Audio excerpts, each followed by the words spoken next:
Con gái 5 tuổi bị tai nạn xe, nằm liệt giường như cây cảnh sắp chết, còn vợ thì cứ tỉnh bơ như không có chuyện gì. Thậm chí, cô ấy còn bắt tôi đi ký giấy tha lỗi cho tài xế gây tai nạn, vì tài xế đó chính là người trong mộng của cô ấy. Đúng lúc tôi nghĩ mọi chuyện sẽ ổn khi con gái xuất viện, thì cái sinh linh bé nhỏ ấy lại dừng bước mãi mãi trên bàn mổ, vì chịu không nổi cú sốc từ việc con gái qua đời. Tôi mất trí nhớ hoàn toàn, nhưng ngay khi mất trí, vợ sắt đá của tôi lại bật khóc như mưa, năn nỉ tôi đừng quên cô ấy. Sau tai nạn, khi tỉnh dậy trong bệnh viện, tôi nghe thấy tiếng khóc của vợ. Cứ tưởng con gái xảy ra chuyện, tôi liền lao ra ngoài bất chấp bác sĩ ngăn cản. Thế mà tôi lại thấy vợ quỳ trước mặt cảnh sát khóc lóc. Nhưng lời cô ấy nói tiếp theo khiến tôi như rơi từ đỉnh núi xuống vực sâu. Thưa cảnh sát, chúng tôi không trách anh ta đâu, đừng ghi vào hồ sơ tội lỗi. Linh Vũ là mối tình đầu của cô ấy, cũng là người gây tai nạn. Thì ra trước khi ngất xỉu, tôi không nhìn nhầm. Thật nực cười, khi được cứu thoát, điều đầu tiên vợ tôi làm không phải lo lắng cho tôi hay con gái, mà là chạy tới chỗ kẻ gây tai nạn. Thậm chí, giờ đây nỗi buồn của cô ấy cũng là vì hắn ta. Cảnh sát nhìn vợ tôi với vẻ nghiêm nghị, sự tha thứ của một mình cô không đủ. Vợ tôi khóc lóc như người nghèo, vô tình thấy bóng dáng tôi liền như thấy phao cứu mạng, chạy tới ôm chặt cánh tay tôi, móng tay sắc nhọn ấn vào vết thương của tôi. Ông cố, ông không sao rồi, mau nói với cảnh sát là ông tha thứ cho Linh Vũ đi. Trước giờ cô ấy luôn kiêu ngạo trước mặt tôi, chưa bao giờ dùng ánh mắt cầu xin như thế này. Nhưng tôi không có thời gian để quan tâm, giờ đây tôi chỉ lo lắng cho con gái thôi. Tôi cau mày hỏi về tình hình của An An, nó có bị nặng không? Cô ấy im lặng, ánh mắt lảng tránh, biểu cảm đầy vẻ chột dạ. Lúc đó tôi mới nhận ra cô ấy còn chưa thèm đi thăm con gái mình. Sự giận dữ bùng lên trong tôi.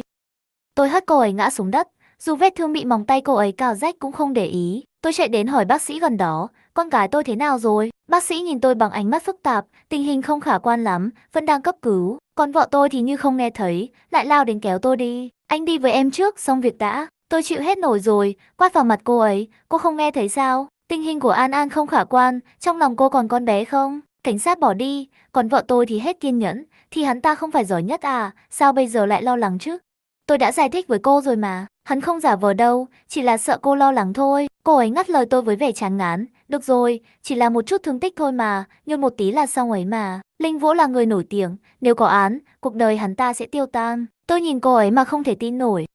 Trong lòng tôi lạnh buốt, trong mắt cô ấy, mạng sống của con gái còn không quan trọng bằng tương lai của một gã đàn ông. Linh Vũ chắc đã tỉnh rồi, tôi đi thăm hắn ta, anh mau viết giấy tha thứ đi. Nói xong, cô ấy quay lưng bỏ đi. Tôi muốn níu cô ấy lại, nhưng con đau dữ dội khiến tôi gần như ngất xỉu. Cơ thể nặng nề ngã xuống đất, vợ tôi quay đầu lại với vẻ chán ghét, cái loại mẹ nào sinh ra con gái ấy. Hóa ra, trong lòng cô ấy, chồng và con gái đều không bằng cái gọi là người trong mộng. Cơn đau như nuốt chửng trái tim tôi kéo lê cơ thể mình tới trước cửa phòng cấp cứu, chỉ thấy 3 chữ đỏ chói đang cấp cứu. Tôi cúi đầu, bức tường phòng vệ trong tôi sụp đổ. An An, con phải mạnh mẽ lên, ba chỉ còn con thôi. Nhưng trời không nghe lời tôi cầu xin. Thứ tôi nhận được là thông báo nguy kịch của con gái. Nhìn An An nằm trên giường bệnh, mắt nhắm nghiền, không còn chút sức sống, trái tim tôi như nghẹt thở. Nỗi buồn đè nặng khiến tôi không thể thở nổi, cho đến khi An An từ từ tỉnh lại. Câu đầu tiên con bé nói là ba ơi, con đau. Tôi không thể kiềm chế được nữa, nước mắt cứ thế tuôn trào. An An đừng sợ, ngủ đi, ngủ rồi sẽ không đau nữa, ba sẽ luôn ở bên con. Nhìn An An ngó quanh tìm mẹ, tim tôi lại thắt chặt. Mẹ con có phải bị thương nặng lắm không? Sao mẹ lại không ở đây? Tôi siết chặt nắm đấm. Lúc nguy hiểm, An An đã che đầu cho vợ tôi, sao cô bé lại bị thương nặng như vậy? Vợ tôi không xứng đáng là mẹ An An, nhưng tôi không thể nói ra sự thật. Tôi không muốn con gái thất vọng. Mẹ không bị thương nặng, chỉ bận việc thôi, xong sẽ đến thăm con. Vợ tôi thường xuyên đi công tác xa, tôi luôn dỗ dành An An như thế, nên từ nhỏ đến lớn, điều con bé mong chờ nhất là khi bị bệnh, vì lúc đó mới có lý do để gọi mẹ về. Nhưng vợ tôi lại cho rằng con bé giả bệnh. Chỉ cần cô ấy để ý một chút thôi, sẽ phát hiện ra cơ thể nóng như lửa của con gái. Nhưng cô ấy không làm thế, thậm chí không thèm nghe một lời giải thích nào. Nhưng ba ơi, con nhớ mẹ. Giọng An An ngập ngừng, tôi đau lòng lau nước mắt cho con bé. Được rồi, bà sẽ đi tìm mẹ. Nhưng tôi biết rõ, vợ tôi đang bận chăm sóc Linh Vũ, chẳng thèm để ý đến An An. Đột nhiên, cánh cửa bật mở. Vợ tôi bước vào, nở nụ cười dịu dàng, An An, mẹ đến thăm con đây. Nhìn thấy vợ, cảm giác ngột ngạt lâu nay trong tôi cũng dịu đi phần nào. Có lẽ tôi nên tin tưởng cô ấy nhiều hơn, dù sao thì cũng là 5 năm bên nhau, con gái ruột, chắc hẳn trong lòng cô ấy cũng có chỗ cho con bé. Sao cô ấy có thể chỉ vì một gã đàn ông mà không thèm quan tâm đến An An hả? Nhìn thấy anh Tần Mạt dịu dàng dỗ dành con gái, trên khuôn mặt An An cũng nở nụ cười rạng rỡ. Nhìn con bé vui vẻ như vậy, tôi cuối cùng cũng thấy yên tâm, liền bước tới định cầm lấy khăn từ tay anh. Để em làm cho, nhưng anh lại tránh đi, chẳng phải em bảo em không quan tâm con gái sao? Giờ em muốn chăm sóc nó, mà cũng đòi dành à? Tôi có chút áy náy, nhưng thái độ của anh trước đây thực sự làm tôi lạnh lẽo, nên cũng chẳng nói thêm gì, cứ để anh làm. Đúng lúc đó, bác sĩ đến và gọi tôi đi kiểm tra. Anh Tần Mạt mỉm cười, đi đi, có anh ở đây mà, đừng lo. An An cũng lo lắng nhìn tôi, như sắp khóc. Ba ơi, đi nhanh lên, con không muốn ba gặp chuyện đâu. Tôi mới yên tâm, theo bác sĩ rời đi. Đúng vậy, tôi không thể xảy ra chuyện gì, nếu không thì An An sẽ không có ai để dựa vào. Khi quay lại, thấy An An vui vẻ, mặt mày hồng hào hơn hẳn, làm tôi cũng mừng. An An thấy tôi liền lo lắng hỏi, ba ơi, ba không sao chứ? Nhớ lại cái báo cáo vừa rồi, tôi sững lại một chút, rồi mỉm cười, ba không sao, ba còn phải bảo vệ công chúa nhỏ của ba nữa, sao mà để xảy ra chuyện được chứ? An An cười khúc khích, còn anh Tần Mạt cũng không nhịn được mà bật cười. Tôi nghĩ, nếu gia đình ba người chúng tôi mãi như thế này thì tốt biết bao. Nhưng rồi lời nói của An An như mũi kim chích thẳng vào tim tôi. Ba ơi, chúng ta viết thư tha lỗi cho chú Lâm có được không? Nụ cười của tôi cứng lại, nhìn sang anh Tần Mạt, ánh mắt anh có chút tránh né, tôi cũng hiểu ra, cảm thấy hơi cay đắng. Tôi nhìn An An với ánh mắt nghiêm túc chưa từng có. An An, đây là ý con thật sao? Mặt anh Tần Mạt biến sắc, ông có ý gì? Tôi không để ý đến anh, chỉ nhìn An An. Con bé gật đầu, ba mẹ nói chỉ cần viết thư tha lỗi cho chú Lâm, tuần sau chú sẽ về cùng An An đón sinh nhật. An An muốn cùng ba mẹ đón sinh nhật, nhìn vẻ mong đợi của con bé, tôi cảm thấy đau lòng, cuối cùng chỉ thốt lên một chữ, được. Anh Tần Mạt tròn mắt ngạc nhiên, thật sao? Nhưng tôi không đáp, chỉ cầm bút lên, nhanh chóng viết xong thư tha lỗi. Anh ấy hớn hở cầm lên đọc đi đọc lại, niềm vui hiện rõ trên mặt. Bỗng nhiên, điện thoại reo, anh bắt máy với vẻ mặt lo lắng, hốt hoảng, biểu cảm sống động đến mức chẳng liên quan gì đến tôi. Đúng như tôi nghĩ, sau khi gác máy, anh vội vàng định rời đi. Tôi biết, chỉ có Lâm Vũ mới làm anh lo lắng như vậy. Mọi ảo tưởng hạnh phúc vừa rồi đều tan biến, chỉ là chiêu trò lợi dụng mà thôi. Anh ấy chưa bao giờ thật lòng với tôi hay An An. Ngay khi anh Tần Mạt bước ra cửa, An An gọi lại, mẹ, là thứ tư tuần sau đó, mẹ đừng quên nhé. Giọng An An nhỏ nhẹ, đầy thăm dò. Không biết có phải ảo giác không, mà tôi thấy thoáng qua nét hổ lỗi trên mặt anh Tần Mạt. Được rồi, tôi không biết lời hứa này là để rời đi yên tâm hay để tiếp tục lợi dụng, nhưng tôi biết rõ, nó không phải vì tình yêu, bởi vì người anh ấy yêu, chỉ là một ánh trăng trắng ngần trong ký ức của anh. Đến ngày sinh nhật, An An dậy sớm, sắc mặt cũng tốt hơn nhiều, có lẽ vì biết mẹ sắp đến. Nụ cười trên mặt con bé không ngừng nghỉ, nhưng đến tối mẹ vẫn chưa đến. Tôi gọi không biết bao nhiêu cuộc điện thoại mà không kết nối được, cho đến khi tôi vô tình nhìn thấy một tin tức nóng, Lâm Vũ tổ chức concert. Trái tim tôi như rơi xuống vực thẳm, tất cả mọi thứ đều có câu trả lời, anh Tần Mạt đã đi concert của Lâm Vũ, anh ấy sẽ không đến. Lâm Vũ không bị thương nặng, đã xuất viện từ 3 ngày trước, nhưng 3 ngày qua anh Tần Mạt chưa đến thăm An An một lần nào. Có lẽ lúc đó tôi đã nên biết, anh Tần Mạt chắc chắn sẽ thất hứa, vì anh ấy đã quên mất An An, quên hoàn toàn. Tôi cố gượng cười, dỗ dành con gái, An An, chúng ta ăn bánh trước nhé. Nhưng An An từ chối, không đâu, ba mẹ sẽ không đến đúng không? Dù là câu hỏi, nhưng tôi lại đọc được sự chắc chắn trong đó. Tôi không biết phải trả lời thế nào, đúng lúc y tá bước vào kiểm tra cho An An, giúp tôi thở phào nhẹ nhõm. Thưa ông, bây giờ chúng tôi cần kiểm tra, ông có thể ra ngoài chờ một chút không? Kiểm tra nhanh thôi mà. Rời khỏi phòng bệnh, tôi vẫn muốn gọi lại cho anh Tần Mạt, tôi không muốn An An buồn như vậy. Không ngờ lần này anh ấy bắt máy ngay. Cố Khôn, anh bị làm sao đấy? Gọi nhiều thế, định hù dọa tôi à? Tôi hít một hơi sâu, cố nén cơn giận. Anh Tần Mạt,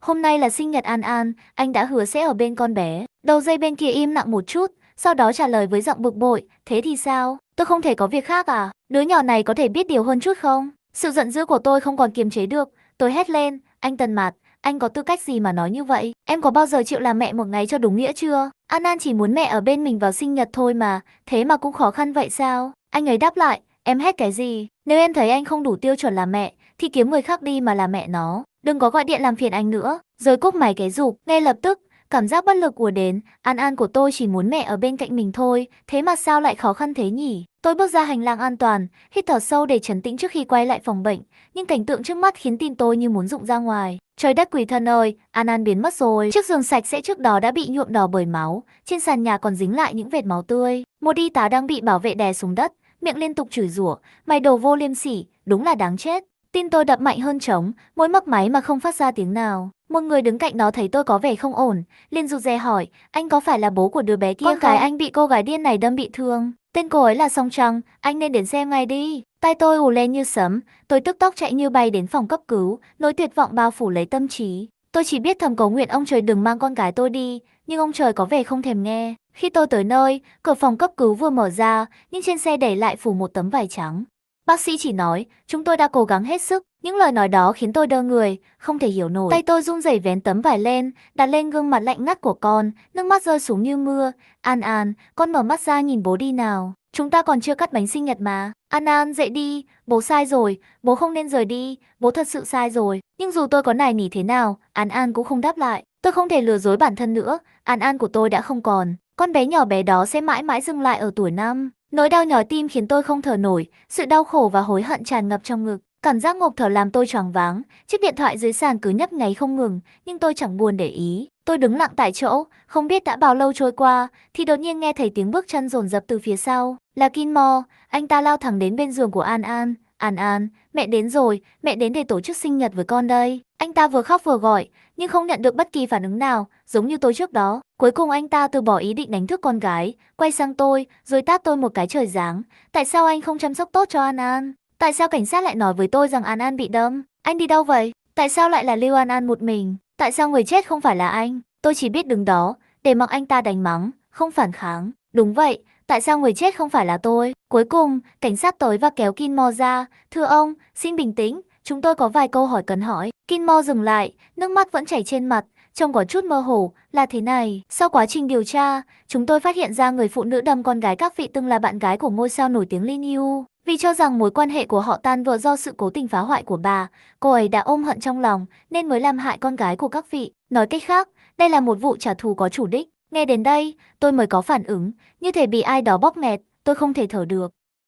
Hóa ra người mà An An mong gặp nhất lại trở thành kẻ đã cướp đi sinh mạng của con. Nhìn Kinmo hoang mang, bối rối, tôi bật cười, An An của tôi tốt thế mà, sao lại có người mẹ như vậy chứ? Cuối cùng, tôi không thể chống đỡ nổi nữa, đầu đập mạnh xuống đất, và trong cơn mơ màng, tôi nghe thấy âm thanh quen thuộc, nhưng chưa kịp nghĩ gì thêm, tôi đã ngất lịm. Khi tỉnh dậy, tôi thấy Lưu Minh đứng bên cạnh giường, Tổng Giám đốc Gu, ngài cuối cùng cũng tỉnh rồi. Tôi bối rối hỏi, chuyện gì đã xảy ra? Sao tôi lại ở bệnh viện? Tôi xoa đầu đau nhói và hỏi, Tổng Giám đốc Gu, tôi biết ngài khó mà chấp nhận ngay được, nhưng An An chắc chắn không muốn ngài suy sụp vì mình. Tôi cau mày, anh đang nói gì vậy? Và An An là ai?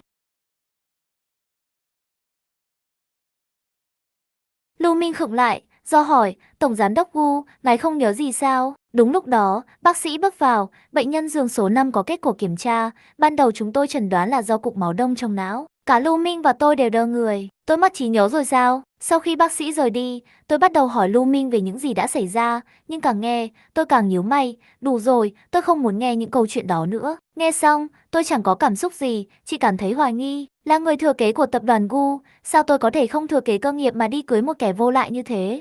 Khi nghe nhắc đến con gái, tim tôi như bị bóp nghẹt trong giây lát, một giọt nước mắt bất ngờ lăn xuống khóe mắt. Tôi cầm bức ảnh Lưu Minh đưa cho, nhìn vào cô bé đang cười ngọt ngào trên đó, tim tôi quặn thắt. Tôi nghĩ mình chắc hẳn rất yêu đứa con gái này, nhưng dường như tôi đã quên mất con rồi.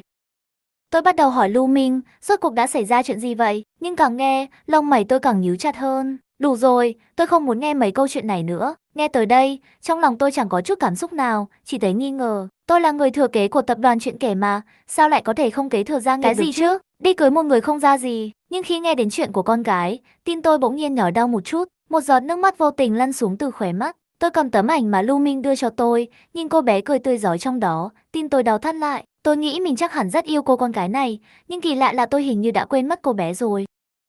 Đột nhiên tôi có một thối thúc muốn xem cô ta trông như thế nào. Đúng lúc đó, cửa bật mở và một giọng nói chói tai vang lên. Gu Lao, mau đi giúp Lin Yu giải thích đi. Nhìn người bất ngờ xông vào, ánh mắt tôi lạnh lùng ngay tức khắc. Lưu Minh, đuổi anh ta ra ngoài đi. Nhưng anh ta như không nghe thấy, tiến đến định nắm lấy tay tôi, nhưng Lưu Minh nhanh như chớp chặn lại. Với một vẻ mặt không thể hiện sự ghét bỏ hơn được nữa, Lưu Minh cảnh cáo. Cô Kin, cẩn thận chút, Tổng Giám đốc Gu vẫn đang truyền dịch đấy. Tổng Giám đốc Gu, với vẻ mặt chẳng hiểu chuyện gì đang xảy ra, chỉ liếc tôi một cái, sau đó quay lại nhìn người kia. Cô đừng làm loạn nữa, tình hình đang rất gấp, để tôi nói trên đường có được không? Nhìn vẻ mặt của Lưu Minh, tôi lập tức hiểu ra vấn đề.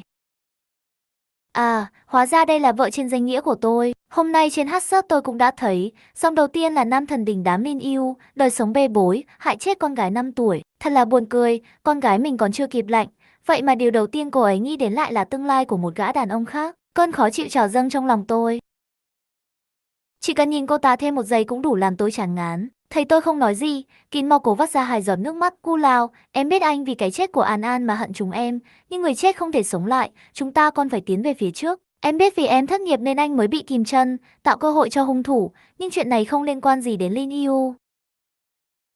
Anh ấy vừa kết thúc buổi hòa nhạc với tâm trạng phấn khởi, giờ lại bị dính phải chuyện này. Nếu không giải thích rõ, cả đời anh ấy sẽ bị hủy hoại. Em cầu xin anh, hãy giúp Lin Yu giải thích, có được không? Nghe cô ấy tự nói mà tự cảm động, nụ cười mỉa mai trên môi tôi càng sâu. Lưu Minh định nói gì đó nhưng tôi ngăn lại. Được thôi, tôi sẽ đi với cô. Kim Mo nghe tôi đồng ý thì mừng quính, không nhận ra vẻ lạnh lùng trong mắt tôi. Vì chuyện này liên quan đến tôi, nên chúng ta sẽ nói rõ ràng trước toàn bộ khán giả cả nước. Hắn ta chỉ lo mừng rỡ, đâu có để ý gì đến ánh mắt lạnh lùng của tôi. Đã thấy chuyện này có dính líu đến tôi rồi, vậy thì chúng ta cứ lên sóng truyền hình quốc gia mà bàn bạc kỹ lưỡng một phen xem sao.